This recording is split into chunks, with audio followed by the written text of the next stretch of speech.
Today's topic: if food is not a problem, who will you be?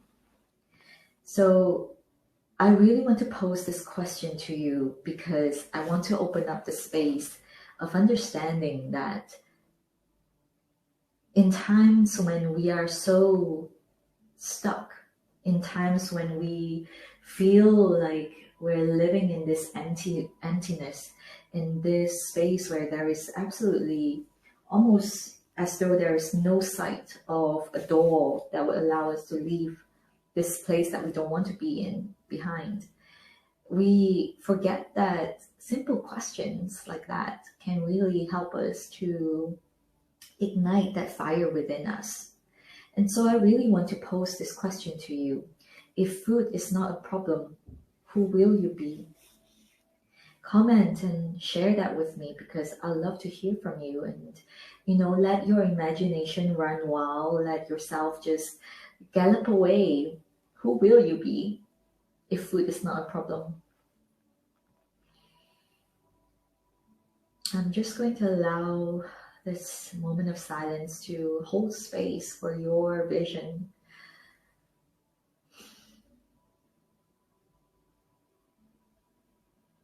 And now that we are writing that down, I want you to write that down, by the way. If you're not doing that, if you're only feeling it, you're just thinking, there's such a huge difference when you speak it, when you say it out loud, when you write it. It works for me like wonders. Like whenever I speak to someone who asks me like face to face, like up front, who will you be? I would be thinking, oh, I never actually thought of that. Let me say this out loud and let me feel it vibrating through my body. Because firstly, we are all made of frequency, vibration. We're atoms, trillions and trillions of atoms vibrating every single second. And sound is an incredibly, incredibly amazing tool that we can use to allow it to travel through us. If you practice yoga, I'm sure, meditation or anything like that, I'm sure you've already experienced that before, where we really come to a point where we say words, the Sanskrit words of Om, and let that really open our larynx up. And let words like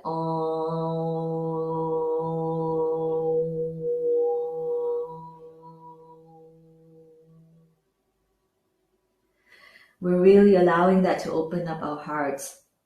And you may think, like, without even trying that, you may think, oh, that's just a bunch of woo-woo.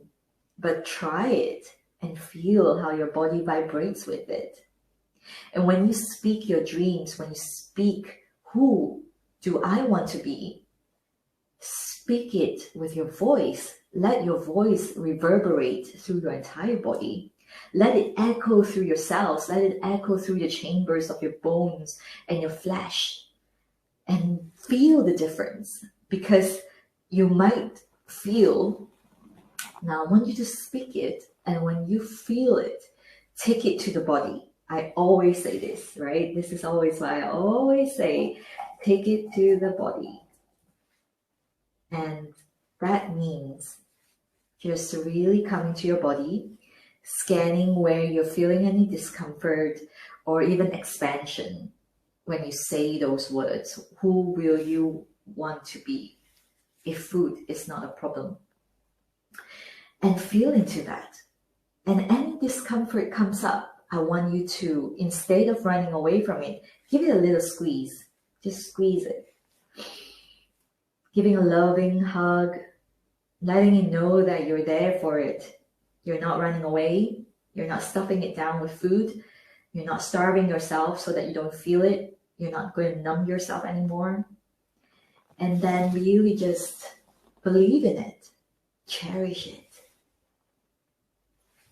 So this is something I absolutely believe in, because there are moments when I myself I've felt immense discombobulation, and coming from a space of 10 years of anorexia, it is so easy for me to really run away from this feeling. And usually when I feel stressed or when I feel anxious, I actually feel like I don't want to eat. And I used to think, that it's a good thing because somehow, diet culture has made us believe that, oh, when you don't want to eat, you're actually a good person because you're so good at restraint. How wrong it is to believe in that, right? Because the truth is that when your body is feeling that way, most of the time it's because your body is coping. And coping is something that keeps us alive, and it's absolutely not something that is evil or bad. So this is something we need to understand. However, when we keep doing this over and over again, that's when there is a concern. That's when we know that there is absolutely something that's staying blocked that we need to move along, because that's when your energy stays stuck. And when we, as an energetic being, allow this energy to stay stuck in us, it will manifest physically in some form, like like for example, for all of us, perhaps here, it could be an eating disorder, disordered eating, and then eventually it could be a thyroid problem, which I actually had manifest, and it was a huge wake-up call for me, probably 4 to maybe 5 years ago now. That's when I actually really thought to myself that I definitely need to commit 100% to my recovery, because I don't want to live like this anymore. So having said that, the immense way of living, it's not to live happily ever after. Far from it.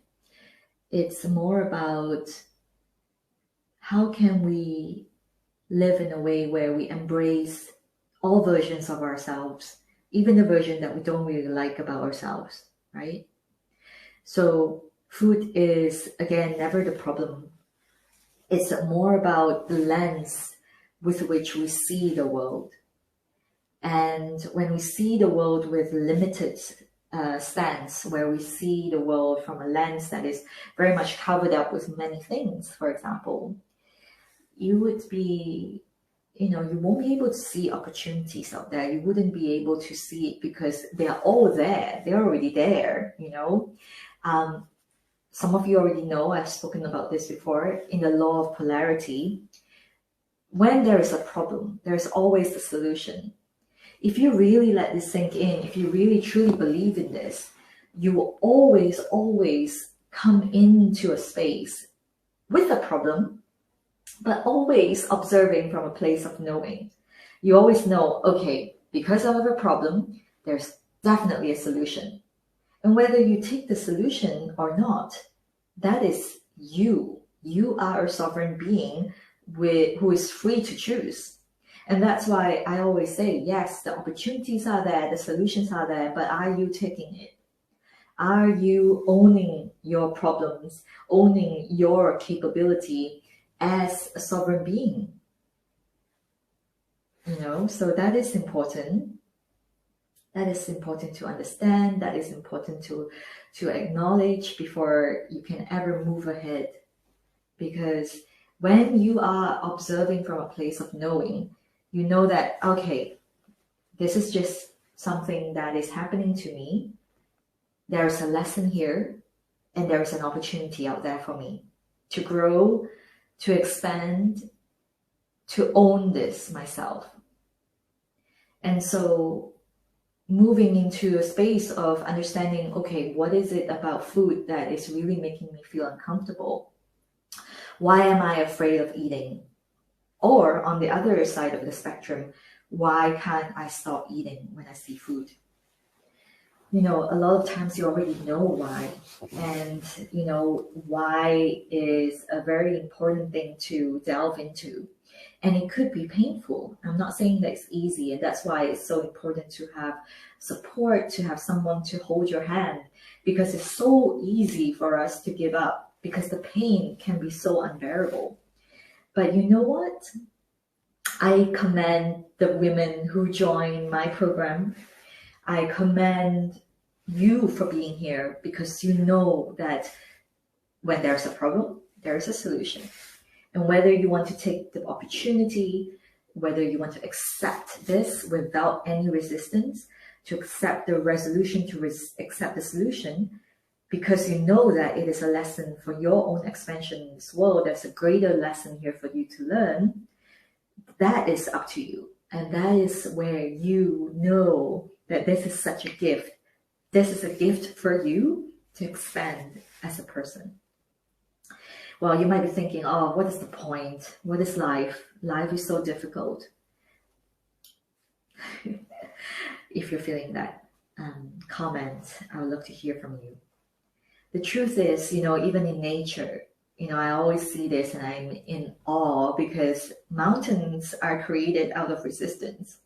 If there wasn't resistance and pressure pushing at each other, there wouldn't be mountains. And there will be times when there will be winter, when death has to happen. And after death, alchemy happens, new life is born. Sometimes there are things we need to let go.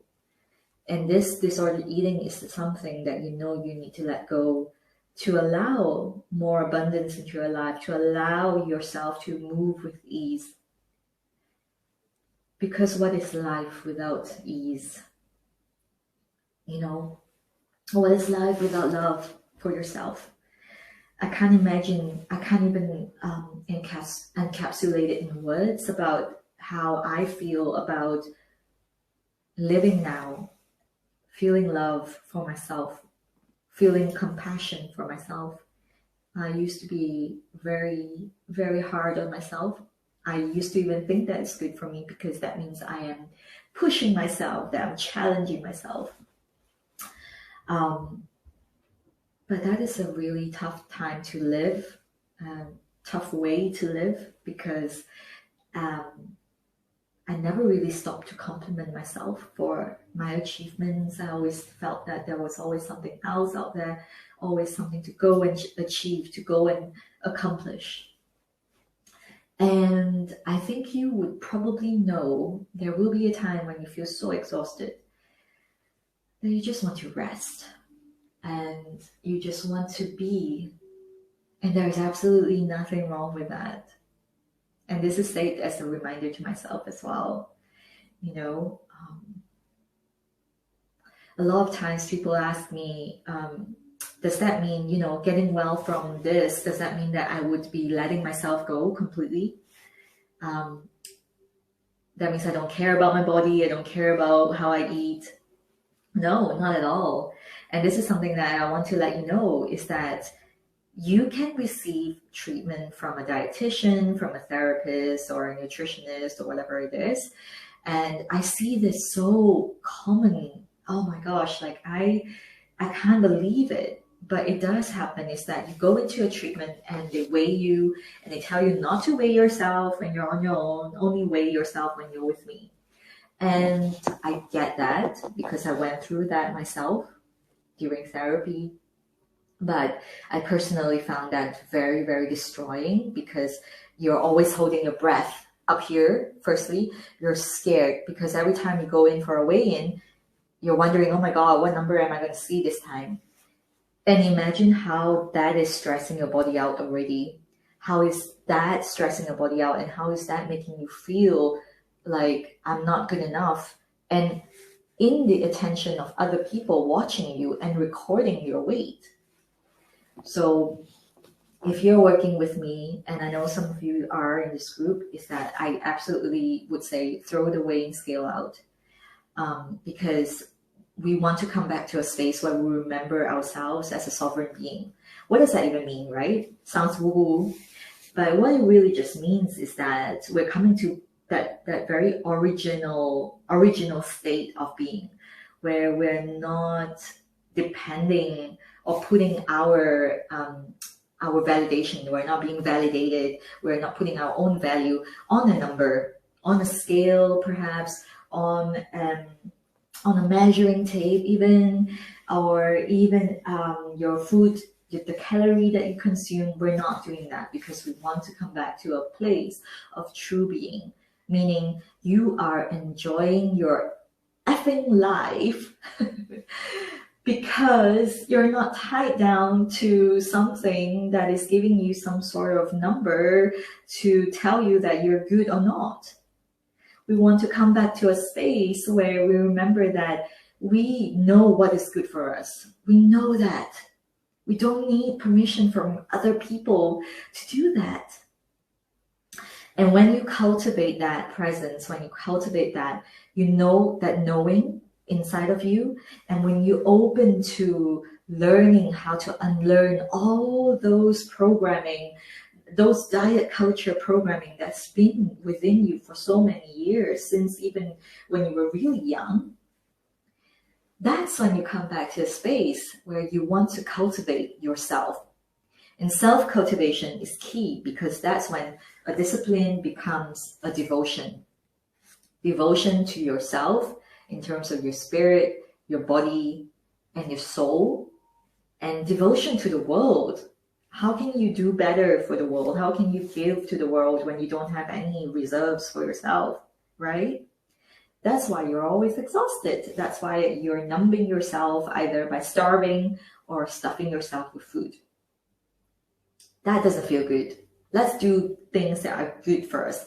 Things that feel good. Feels good. And not even for a temporary moment, but something that feels innately good. So when you are cultivating yourself, when you have a practice that cultivates you, that makes you feel every fiber of your body, that's when you know. That's when you know that, oh my gosh, actually, you know what? I'm going to feed myself today because I'm going to feel good about this.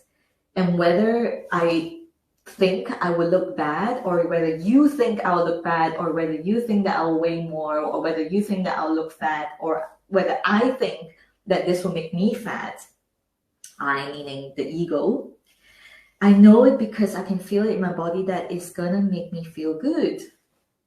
So yes, there will be trials and errors. There will be times in recovery when you feel like, oh my gosh, I need a cookie. And then I ate more than one cookie. So what? Come back to presence when you are aware of that. Come back to presence, come back to your body. Really feel the cookie. Eat the cookie with intention. Do you still want more? Eat it. And if suddenly, one day, and trust me, you would just feel like, oh my gosh, actually, I'm good with eating just one cookie. Or even one day you will feel like, actually, I don't feel that great with sugar in my body. So I'll just put it away. Thank you, cookie, for having been with me in times when I felt I needed you, or when I needed love. Mostly, actually, now I know why I needed you so much, cookie, because I wanted to be comforted. Thank you for being there.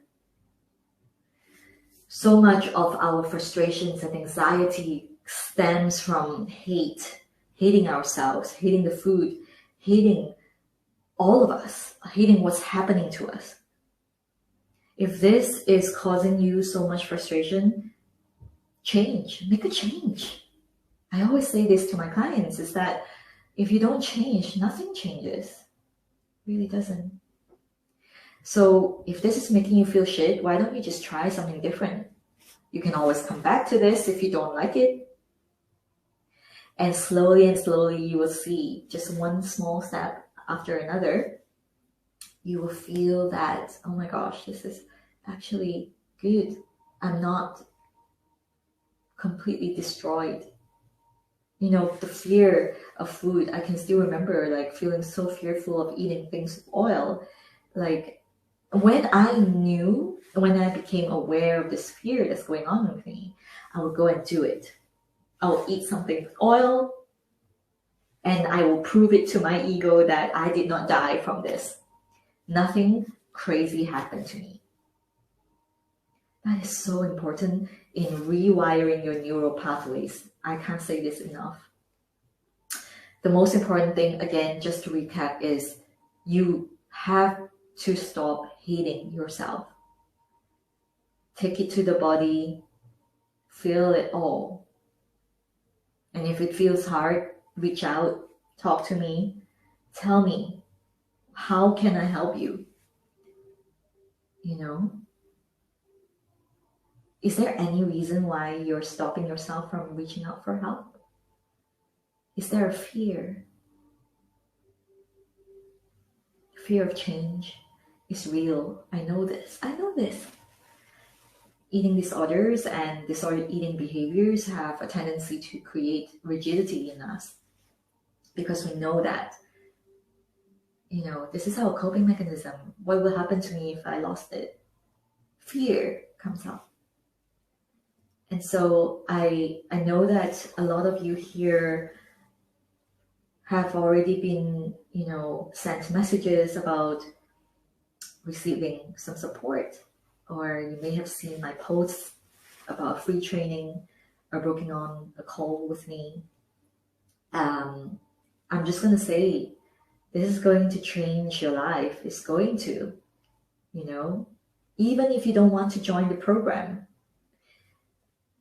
I promise you, I commit to really serving you on the call. So if you ever feel the need to reach out, I'm there, I'm here. And so I think that kind of wraps up everything that I wanted to say today. If you have the time, I urge you to make time and really figure out what it is that you want from life. Who do you want to be? And really sink into this visualization and embody the entire emotions and feelings of being that person that you will be if food is not a problem. So all my love to all of you, and I can't wait to see you next week. Again, if you like to join me next week, it will be on Wednesdays at 12:30. I think I'll move on to StreamYard because Zoom has been a bit off on Facebook. There's just some new rules and guidelines. But the Zoom call will be open as well. So if you want to join me on Zoom to ask questions and share, you're absolutely welcome to as well. StreamYard is also available. You can join on StreamYard as well. So yeah, I think that's about it. And thank you so much for joining me. If you're watching the replay, let me know what your thoughts are. Sending you all my love.